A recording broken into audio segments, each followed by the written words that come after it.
These niggas wanna try to play with me. Oh no. Only real niggas gon' hang with me. Real niggas around here, my circle. Squares. Oh no. This is CEVNGFC. Oh no. Through the city with the top down. Mama got a fat ass, keep her head down. I'm the man in my city, you can stop now. This fella good in this bitch, I'm hot now. I don't smoke squares unless I'm smoking kill. She's sucking my dick, she do it just for the thrill. What up, though? It's your boy Goody. And I'm Big. And welcome to the Goody and Big Show. Yo, yo, yo, yo, yo, what's good? It's Goody, and welcome to Goody and Big Episode 4, No Church in the Wild. And what y'all just seen previously was, EBP Productions, Evans Brothers Productions out here in Blaine. I told y'all previously I wanted to show y'all what their studio looked like. And it looked, I just want to give y'all a little piece of that. If you want to come and get your record your session, buy you some beats, do your thing, whatever. They have affordable prices and they're booking now.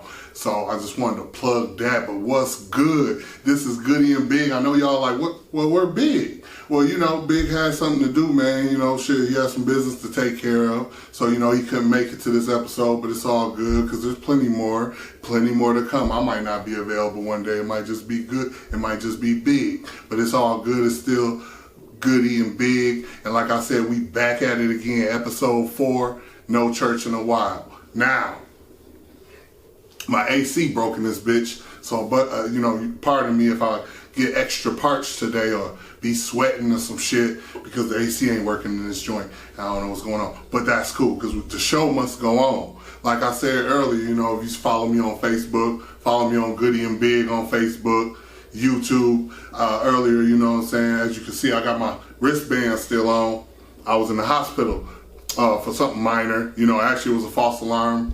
Nothing big, but I had to check that out, but it was good that I was there because I could share the experience, On previous shit I said when I've been in the hospital, that bitch was a ghost town.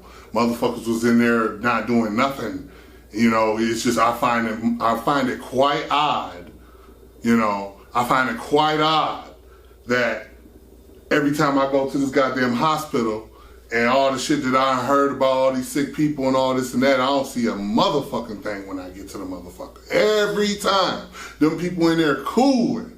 But yeah, it is what it is, man. Like I said, no church in the wild, baby. And with that being said, I'm going to start right off the rip and jump right into the Bible. Now, I ain't going to always be about that, but you know what? In life, all things do come back to the Bible. It all come back to doctrines that you subscribe to, right? So I'm gonna start with Sodom and Gomorrah, okay? Now everybody know that story, okay? And I wanna briefly talk about how that story from the Bible and many other stories promote pedophilia and the agenda that pedophilia has. And like I said in episode 3, pedophilia has become a normalized thing in our society. Before you know it, will be no charges for it.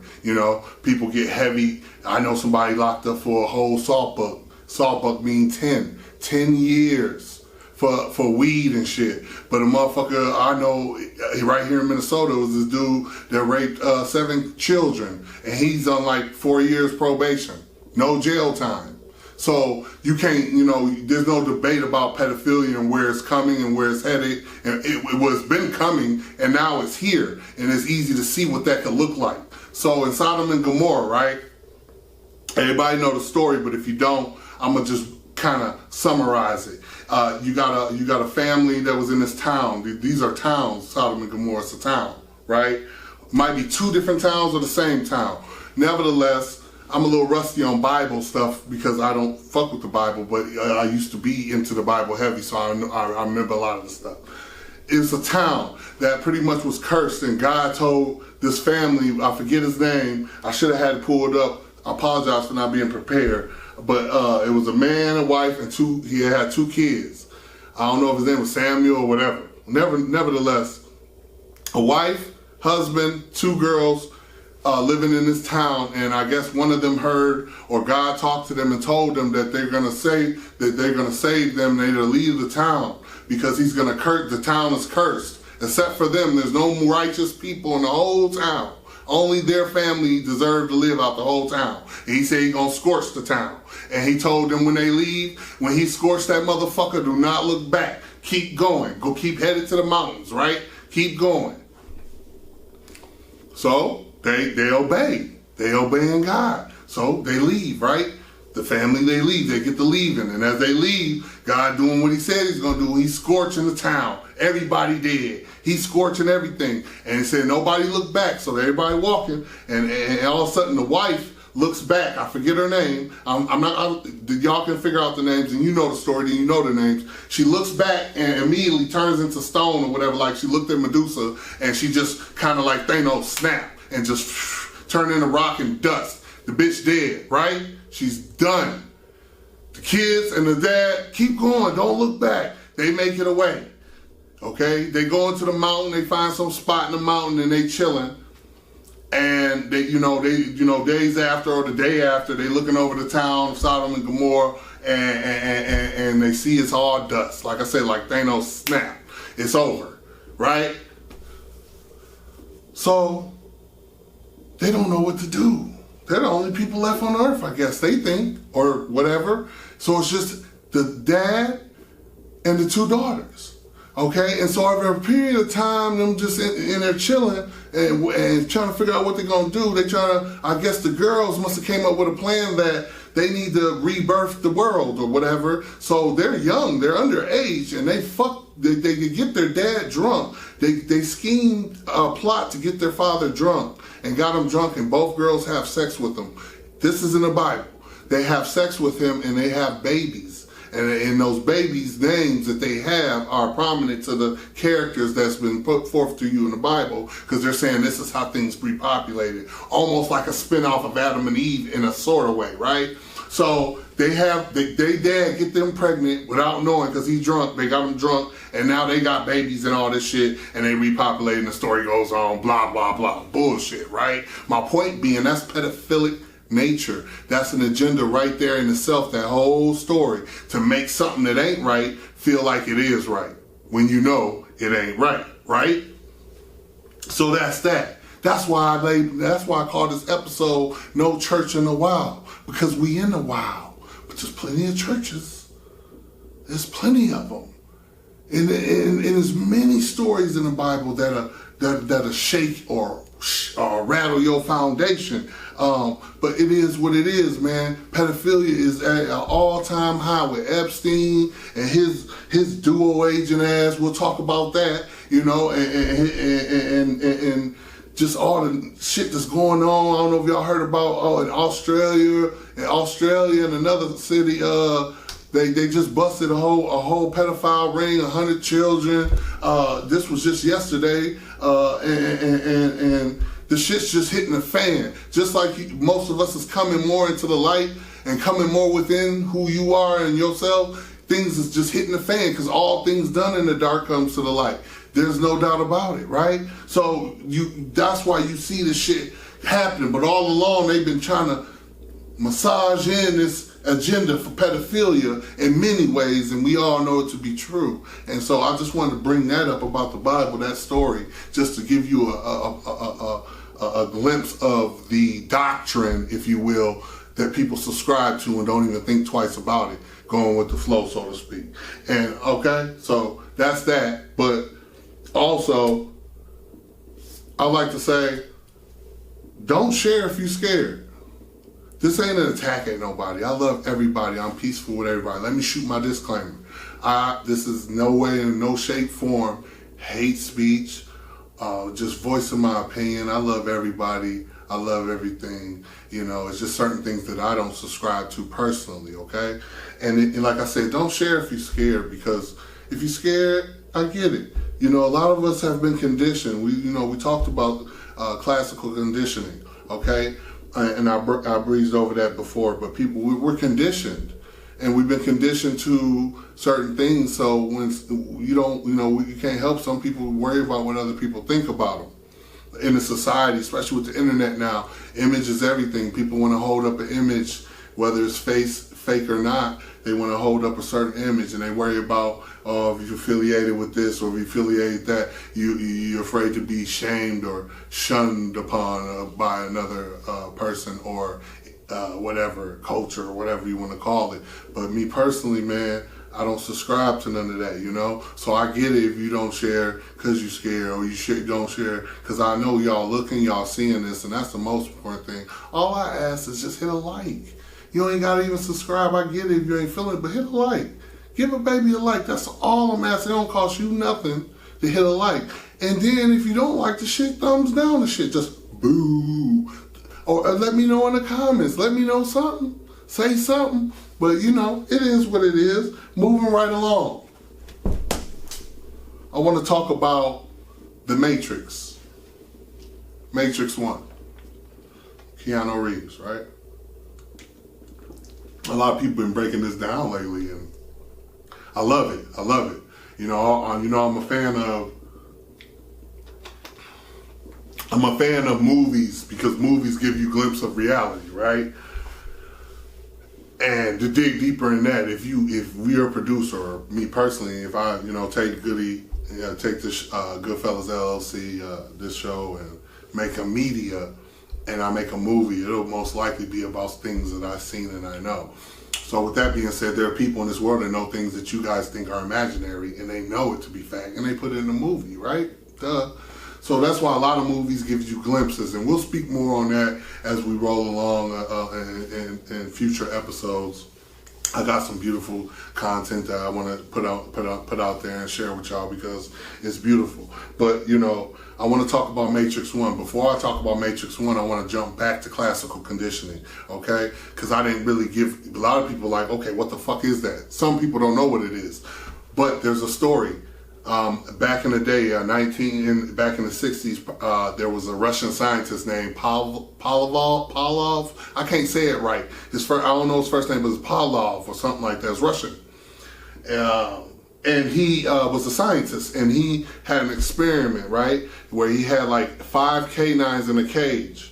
And these 5 canines would be in a cage, just sitting in the cage. And every time it was time for them to eat, he pour out their food in front of the cage, and then he had a button he pressed. He had ding, and hit the button, and the cage open, and they come out and eat, right? Every time. Ding, cage open, they come out and eat. Every time. They go back, ding, cage open, come out and eat, right? This was something he did probably for a month straight with these canines, right? Which canines are really smart, one of the smartest group of dogs or whatever, breeds of dogs. And one day, I guess after maybe 30 days, maybe even longer, I'm not sure, he opens the gate, hits the bing, but there's no food. They didn't even come out the kennel. They just sat there. But they, oh no, they did come out the kennel. But they just sat there and they still salivated because even though there was no food, they already knew what time it was. There should be food there, so it fucked them up. That's a form of classical conditioning. When you get a chance, look it up in the origins of it. It's pretty deep because you can classical condition anything and anyone almost in times. And if you think about life, in your everyday life, it happens subconsciously. Whether you always used to doing the same thing every morning, going to McDonald's to eat and get something like you get a number 1 every time, and then all of a sudden they switch the shit up on you. It'll fuck you up because you've been doing it for so long. It's classical. It's just something that organically happens. But yeah, let's go back to The Matrix, right?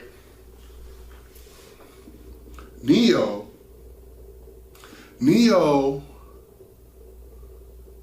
was, how should I say this? Okay, no, the final scene, right, in The Matrix 1, this is when he running and they get him in the hallway. He opened the door, bam, Mr. Smith right there, he unload the clip in him, bah, bah, bah, bah, bah, bah, bah, bah, bah, bah. Unload about 30 bullets in him. Neo dead, he slumped. Smith walk off down the hall towards the elevators or whatever, where the other 2 agents or 3 agents are, and all of a sudden Neo gets back up, right? Now this is what I want to talk to y'all about, the moment he got back up. It's so important. When he got back up, Mr. Smith, they look back at him. What the fuck? I thought he was dead, And he, he do his little, Like, no blood, no nothing. He renewed, right? And it was at that moment, he looked up at them and he seen what? Numbers. And those numbers is symbolic to something, right? Because everything in the Matrix now, he can see numbers. The elevator, the door, everything's a number. Whatever the number is coded, right? Pay attention. Pay attention. It's coded, right? So Smith like, oh, fuck that. They all pull out their guns and ooh, unload, remember? Boom, boom, boom, boom, boom. And what this motherfucker do? He don't duck. Remember dodging the bullets and all that shit when that was all hip and shit? That was the main goal, to learn how to dodge them. But nigga, fuck dodging them. This nigga said, no. No. No. That's what this motherfucker did. The bullets came, he said no, and the bullets stopped. And just mid-air stopped. This nigga picks up the fucking bullet and looks at it. Why? Why did he realize he was the bullet? Do you get it? I'm going to say it again. It was at that moment that he realized he didn't even need to dodge a bullet. He didn't even need to do nothing because he just said, no, I'd rather not, because I'm the bullet anyway. He realized he was one with the universe. He was the one.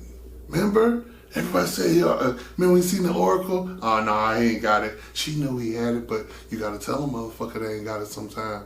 And then they realized they got it. Neo knew he was the one. He was everything. Why? How can I prove that?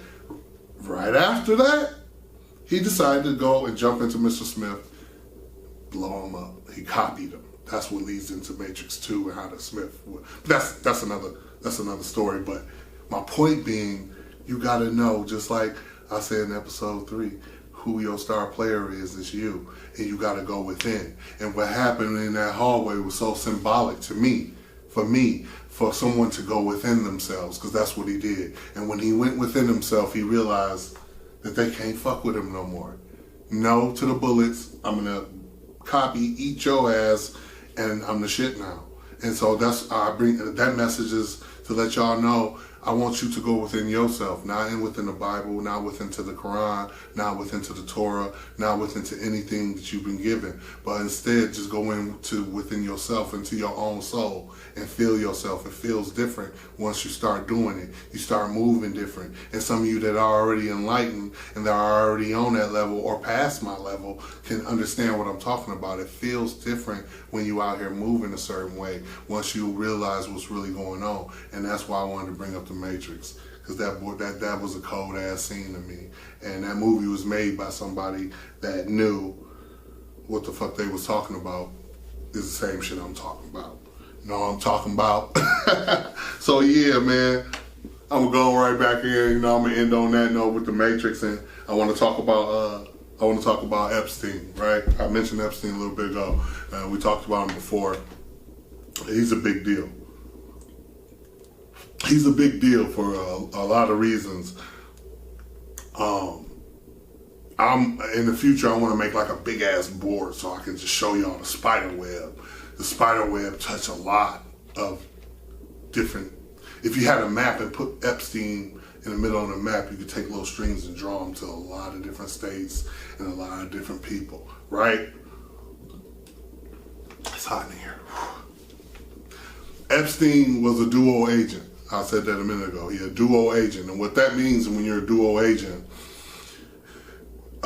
there's been many cases of this happening in the past where someone have a dual agent be a dual citizen. When I say a dual agent, I mean a dual citizen, right? And I call him agent because if you're a dual citizen and you're over here, you might be considered a spy to most, right? So he was a citizen. He had citizenship in Israel, but he also had a citizenship here in the United States, right? And it's happened many times, like I said, in the past, where someone would do something in America, but they would have diplomatic immunity, right? That's what that come from. It's a form of diplomatic immunity because you can go if I'm from Israel and I got dual citizenship in America, I can blow a motherfucker brains out here and just bounce and go to Israel and most likely get away with it because the motherfucker can't touch you. Especially when you got money like Epstein had, they're gonna protect him and you know he good. And that's happened in the past with other cases too, where people bounce back to their homeland and get away with shit. With the clause of diplomatic immunity. So Epstein was a dual citizen of both. So I don't believe the motherfucker dead. Of course, it makes sense why he would be dead because he could give up so many people, but they take care of their own, so I don't think he dead at all. He probably back in Israel with a facelift, kicking his feet up, still doing the same shit that he was doing right here. But that's just crazy because he ain't, you know, you remember when Kanye said, Russell ain't the only Russell, well, Epstein ain't the only Epstein, unfortunately. He's just one that got caught, if you will, you know. And same thing with Maxine Maxwell, whatever, his chick that was caught up with him, that's supposedly in jail now, she also was a dual citizen. So, you know, and with that came, you know, information, anything that he learned, or some might say that he blackmailed a lot of these people that he got on these sealed indictment and blackmailed them into getting into that shit that they were doing with the child sacrificing and all the prostitution and all the shit that they was into, right?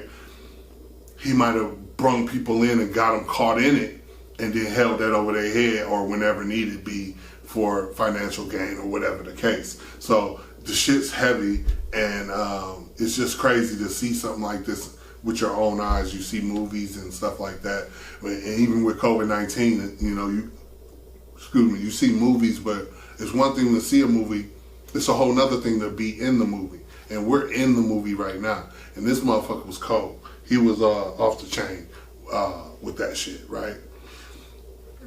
Moving right along past his pedophile ass, right?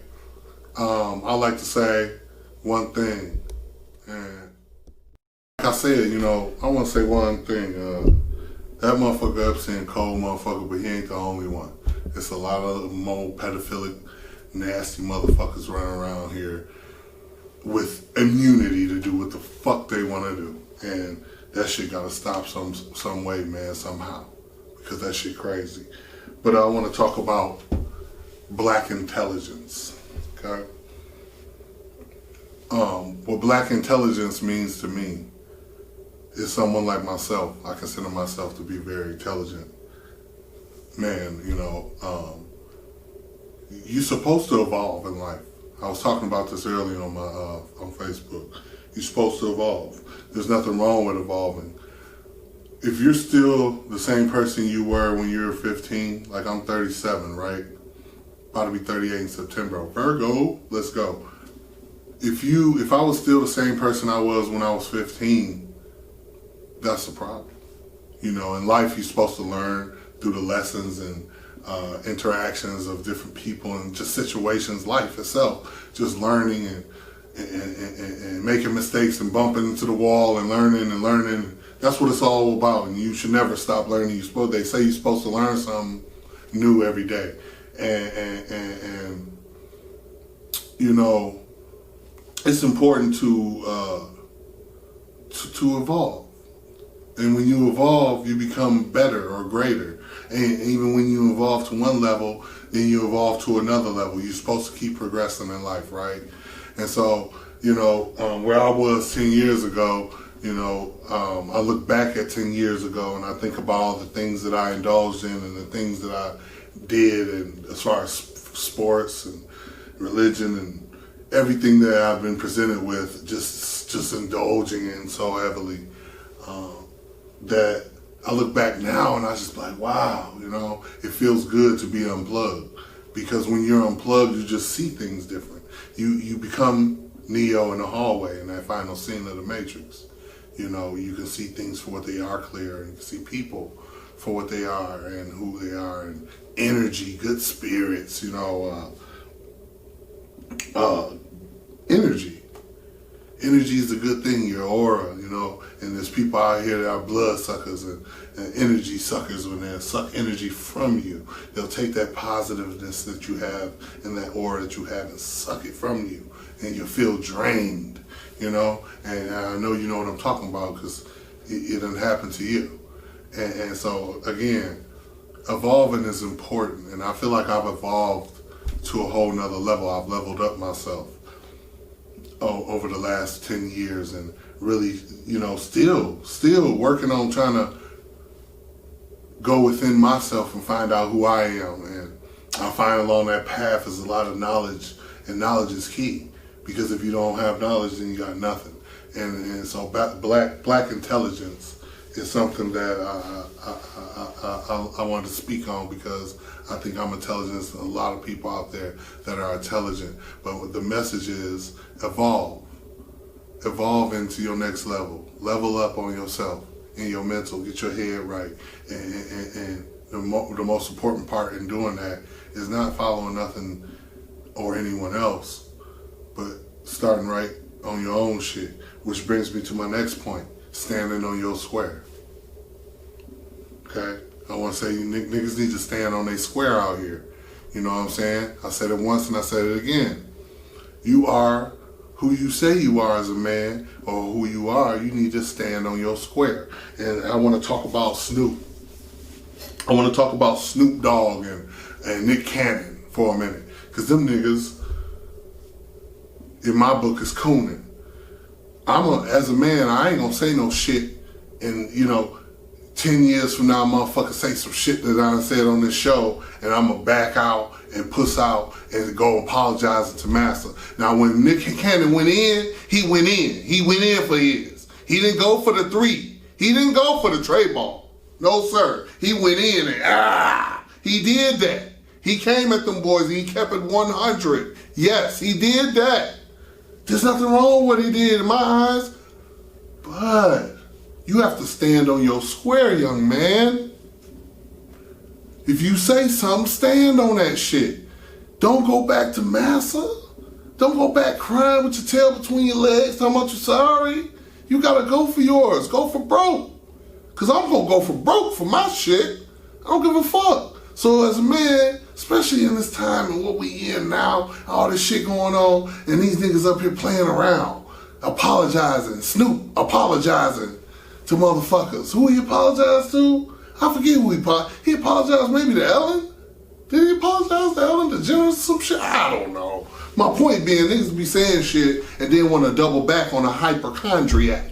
And I ain't with that. That shit's whack. You know what I'm saying? Say what you say, mean what you say, and stand on that shit. That's all you got. Like Tony Montana said, all I got is my balls and my word. That's real shit. That's all you got out here. So if you out here faking and fronting for nothing, you act like you standing on some shit and ain't standing on the goddamn thing. So I'm just going to leave y'all with that, man.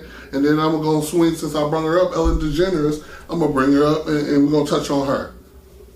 We need to get her out of here. What's your opinion? Tell me right now, down in the comments. We got to get Ellen up out of here. We got to get her out of here. Yeah, we got to get Ellen up out of here, man. She's got to go. She's got to go. What do you think? What did she do? Oh, no, she ain't got to go because 20 years ago she called some intern at her office fat. No, that's not why I think she got to go. In my opinion, she got to go because she's wicked. She's wicked. That shit ain't nothing compared to what she got going on. And I seen photos with her with an ankle monitor on. I seen her with an ankle monitor on. I seen it. Did you see it?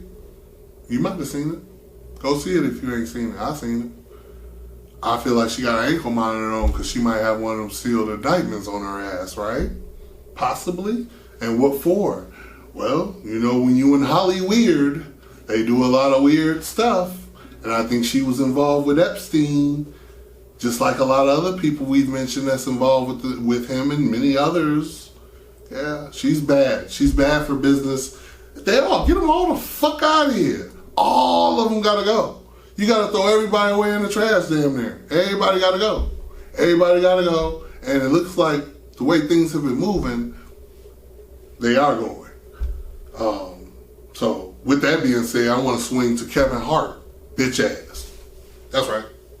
Like he, funny man. That's right. That's what I said. Kevin Hart, motherfucker. Fuck Kevin Hart. His new name is Coonin Hart, motherfucker. That's his name, Coonin Hart. Why? Why he gotta jump out the roof and try to save this bitch, Ellen? What he apologizing for her or sticking up for her for? Because he been on her show and he was told to. He didn't just do that like he's supposed to be a real nigga. He just didn't say, oh, I don't like how they're doing Ellen and I want to. No, fuck that. That nigga on some cooning shit. He should shut the fuck up. So he's cooning hard now. And I think he, is a great comedian. I like his work. But when he did that, he turned to dirt. That rhyme, I'm going to copyright that. It was called Bars. No, cooning hard. What the fuck is you coming out the closet? Ain't nobody asked you a motherfucking thing. Why niggas always feel they gotta jump up and try to protect, especially when it's whitey or European or Caucasian, whatever you want to call them. When it's somebody of power, why do we feel like we gotta stop? I'll save him. It happens all the time. Part of classical condition. Can't help it. He can't help it. Kevin can't help it. Either he was told to do it or he just did it because he a coon. And motherfuckers are coons by default most of the time. They don't even know it. Subconsciously, it just happens within their makeup or when we talked about Malcolm X and we talked about Martin Luther King and how Martin Luther King was affiliated with Bernie and Biden and many others. It just didn't make sense for the movement that was going on at the time. So a lot of people get curved into shit not knowing because, again, I hate to keep saying it, but the blind leading the blind, that'll never go, oh, and you'll hear that a lot out of my motherfucking mouth, because that's what is going on out here. The blind's always leading the blind, and that's how you end up like Martin ended up. Makes sense, don't it? Following, don't know, involving yourself with people and accepting deals and bargains with shit and making deals with motherfuckers, and at the end of the day, they had a big deal for you. And we all seen what they did to him, right? So, I mean, what the fuck, Kevin? What the fuck? You really let me down when you start cooning like that, bruh. You really hurt me when you did that, bruh. Say, bruh, why you do that, bruh? That nigga cooning. But we gonna switch it up, man, a little bit, because with cooning, another topic I wanted to talk about is jive turkey. Because a lot of these motherfuckers out here is jive turkey sandwiches, you hear me? Cold cuts out here. Come on, you a whole goddamn cold cut out here from Subway. And by the way, get it on your app. No plug, but get it on your app 2 for $10. Motherfuckers be hating when you go up in Subway and they spend $16 on one sub and they're drinking over chips, and you can get a motherfucking 2 subs for $10. All you gotta do is download it on your phone. But that's another story. That's just some fat shit. No plug, or I plug them for free. Fuck it. Mike Tyson versus Roy Jones. I want to talk about that. I want to talk about Mike Tyson versus Roy Jones. There's a thing going on out here that they're saying that Whack 100 stole on Mike, caught him slipping somewhere, or I think Whack 100 was on hotboxing with Mike Tyson and his buddy his co-host. And I think things got a little heated in there, and I think Whack 100 slipped Mike one time, and then the cameras went out, and I'm sure Mike beat the fucking Whack out of his 100. Just call that nigga 100. Or just call him Whack now. But the thing, they say there's footage. Mike, or Hotboxing has footage that Whack 100 snuck Mike, bow, real quick, snuck him in the shit, bow, right? And then after that, things got rough, and then cameras went out. I don't know how true it is, because then Whack 100 put up some shit. Whack 100 put up a fake video of somebody stealing on somebody that looked like him, stealing on Mike, and it wasn't Mike. So I don't know how true that is. But I tell you whether it's true or not, I bet you Mike beat the fuck out that boy. Have you seen Mike Tyson lately? You already know the nigga crazy. Remember in Hotboxing? If you haven't seen Hotboxing, check that shit out. That shit, I watched most of it. It's, most of the episodes, and that shit's dope. And Mike was talking in one episode about how he's like, yeah, man, it was Sugar Ray Robinson was on. He's like, I love you right now, man. I love what you're doing. You're a legend. And I'm crying right now because it's inside me. You know what I'm saying? It's inside my heart, and I know I'm a warrior, and my ego. He says, my ego's taking over. I know I can't be that person no more. I can't be that person no more. I gotta, I'm different now. That's locked away. But if it comes out, I know I don't want to have. I don't want to have now. Kill a motherfucker. Mike Tyson racing. That motherfucker. Hey, Mike ain't no joke. Did you see him? Go look on you. Go to YouTube right now. Type his name in. Look at that boy. That man, I think 52, 53 years old. No homo. Nothing like that. I ain't riding his nuts. All I'm saying is he look like he gonna beat the fuck out of Roy Jones. Everybody say, oh, it's just an exhibition. No disrespect to Roy. Oh my God, Roy Cole was cold. And he was cold, you know, and on his way out, he kind of, but it don't matter. Roy was cold. Don't get it twisted. But, you know, when that warrior comes outside, you know, when I can't hold it anymore, and then my ego.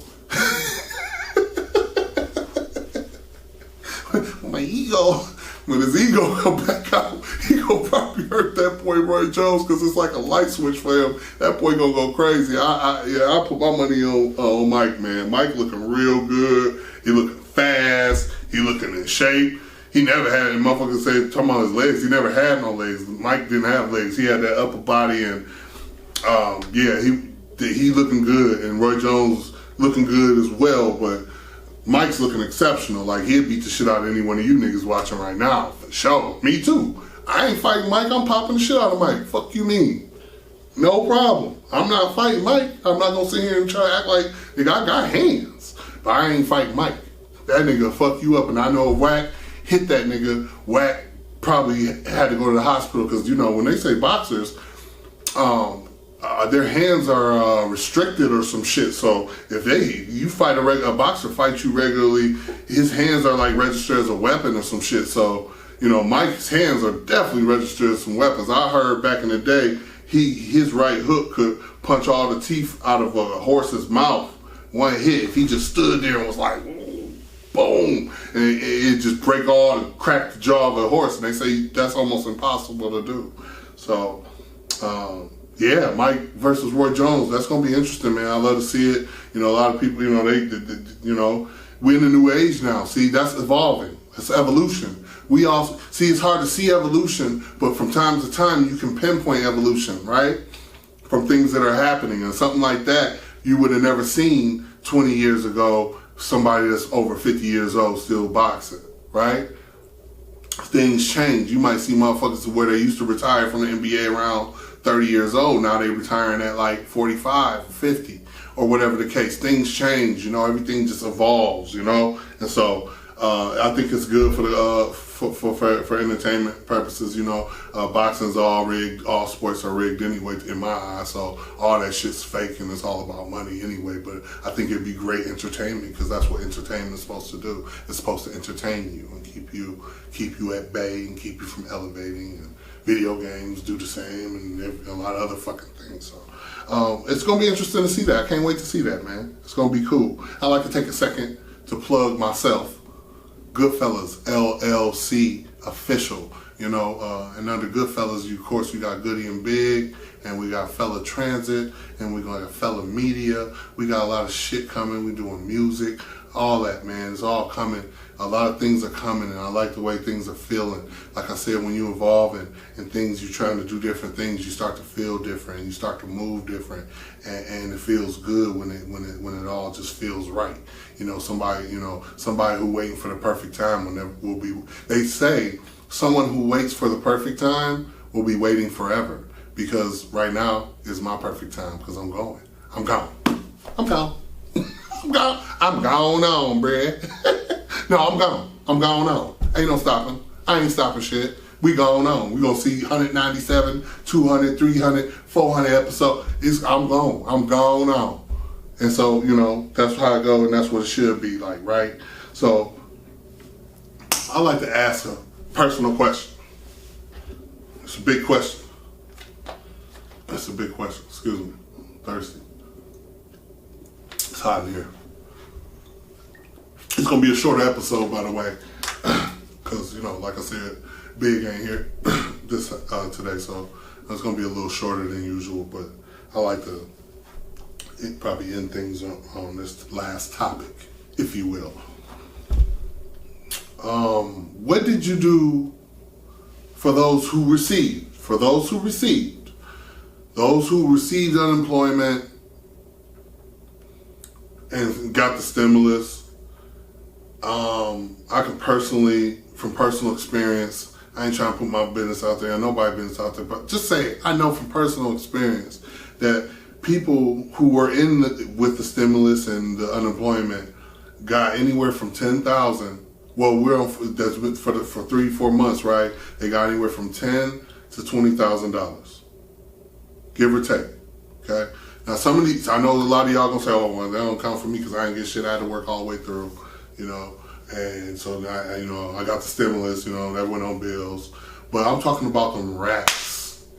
I'm talking about them racks you got, right? Anywhere from $10,000 to $20,000 within 3 to 4 months. Money you've never seen before. Did you stack it up? Did you look at it? Did you let it get dusty? That's what you should have did.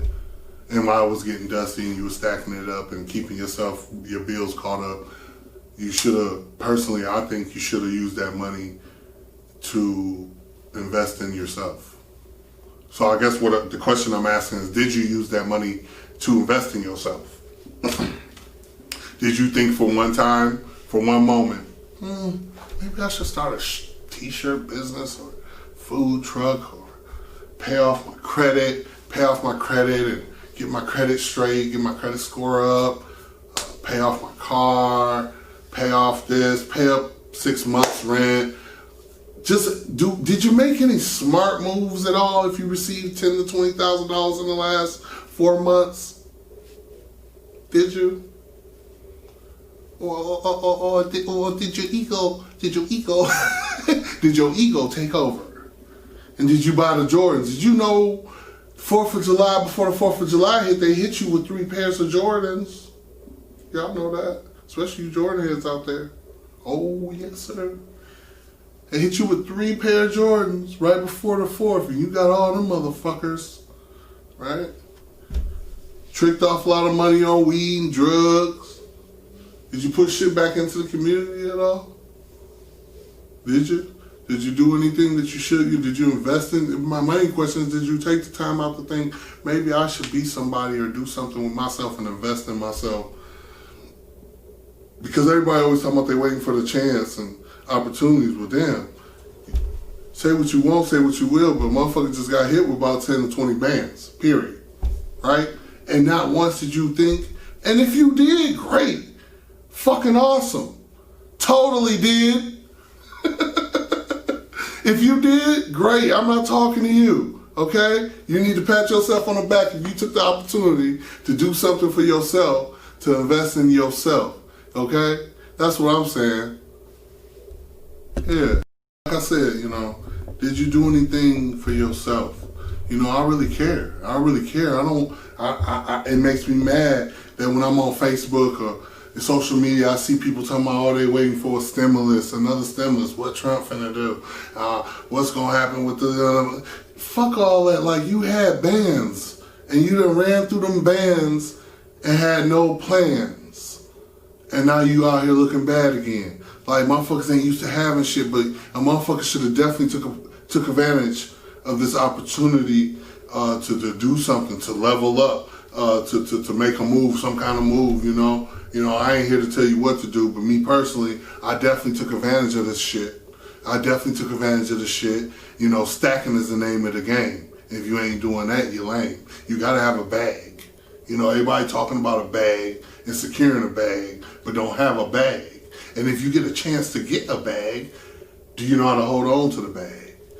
Do you know how to double the bag?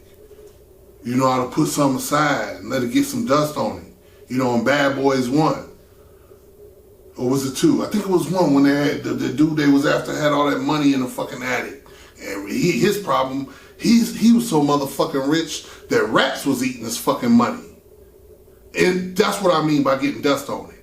Let the shit sit for some years. Let some equity come. Let the money put let some. A Jewish man will tell you it's all about the interest. The interest. Okay. It's all about the interest, man. You can make 100,000 work for you.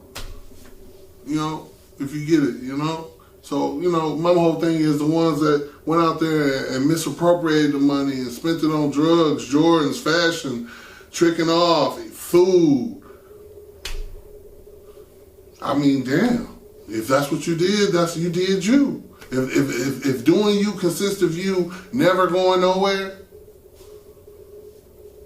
then that's you. I can't, I ain't hating on you. I just, I'm trying to, this is all about, the reason I wanted to do this podcast, I want to make people aware, and I wanted to make people think outside of themselves and think outside of the box. I promote going within. I believe in you. That's right. I believe in you. And I want you to believe in you, because I believe in me. You know what I mean? It's a circle of life, baby. It's beautiful. You should be always evolving and always progressing in life. And if you get an opportunity, especially like a lot of people have, and I know a lot of people out here bossed up and made some power moves. I know people who started their own food business, started their own clothing line. I know people out here doing their motherfucking thing, and they took that money and invested it and flipped it and shit like that. And that's what's up. That's what you're supposed to do, my nigga. But if you out here just doing the same old shit, you insane, because you just doing the same old shit, expecting different results, and that's never gonna happen because you ain't changing the way you moving out here. You know what I'm saying? And it is what it is. But with that being said, I like to close things up on episode 4. You know what I'm saying? Goody and Big. Yeah, feels good, baby. Yes, sir. Yeah, still got that little band on, tear the shit off. You know what I'm saying? Goody and Big, episode 4. No Church in the Wild. Goodfellas LLC. Yes, sir. We out this bitch. I appreciate all y'all. Shouts out to everybody who support, and shouts out to everybody that don't support. And everybody, if you could please take a time out, small couple seconds, and smack that like button. Subscribe if you want to get all the notifications, and every time I drop it, just bing, pop up on your shit. Oh, there you go. It's going down. Yes, sir. Please like, share, and subscribe. And until next time, next week, I'm out. Peace. Love all y'all. Yes, sir.